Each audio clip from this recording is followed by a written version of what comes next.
之前講到太平洋影音有限公司嘅其中一個歌手嘅出品就係費翔，係來自台灣啦。不如我講講另一個代表咗太平洋影音有限公司嘅一個 icon， 佢咧就屬於一位嘅二胡演奏家，佢就叫做許可。咁但係許可咧係非常之出名嘅，因為佢咧可以將二胡嘅演奏技巧有自己自成一派，佢能夠將二胡嘅雙音旋律演奏法創出嚟，能夠將嗰個4個8度嘅聲音係帶到出嚟㗎。所以佢演奏二胡嗰時咧個感情拿捏得非常之豐富，同埋咧係好能夠將歌曲嗰隻味道帶出嚟。而一張嘅唱片推薦俾大家咧就叫做《故里》，《故里》裏邊咧就有好多嘅經典嘅作品重新以二胡演奏，而且不少係西方嘅作品。其中一首咧就係好著名嘅電影嘅音樂，就係來自 John Williams 作曲嘅《Schindler's List》舒特拉名單，用二胡演奏之後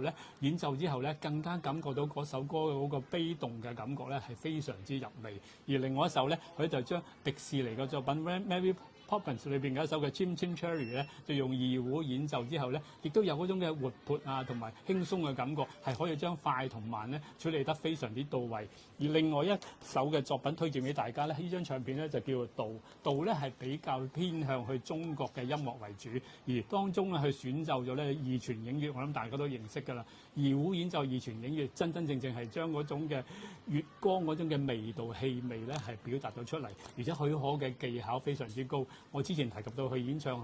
二胡嗰時，佢獨特嗰個嘅演奏嘅技巧，所以咧聽二泉映月嘅時候，你會完全感覺到許可就喺你面前去演奏嘅。咁另外，我想再推薦一個嘅太平洋影音有限公司嘅出品，就係呢一張嘅粵劇唱片，就叫做拉郎配。咁拉郎配咧就屬於一位內地一位非常出色嘅廣東粵劇演奏家，叫文國飛。咁文國飛咧一直咧係師承薛覺先先生嘅，佢咧能夠唱到薛覺先嗰陣嘅腔，同埋咧好有嗰個藝術技巧，而且佢亦都係演出好多嘅粵劇嘅電影嘅，尤其是專門演丑生嘅角色係入型入格，而佢演唱嘅粵劇咧亦都好有嗰種嘅味道嘅。所以拉郎配呢張唱片裏邊有幾段，譬如話搶笛啊、成親啊或者戲官等等咧，都好有個電影感覺。所以我推薦俾大家，如果你聽粵曲就可以聽拉郎記、拉郎配，而你聽許可嘅話，可以推薦你聽故里，因為有 Schindler's List， 所以不妨入嚟威威店問一問店員，俾佢推薦俾大家聽一聽佢哋嘅旗下有咩嘅精彩作品啦。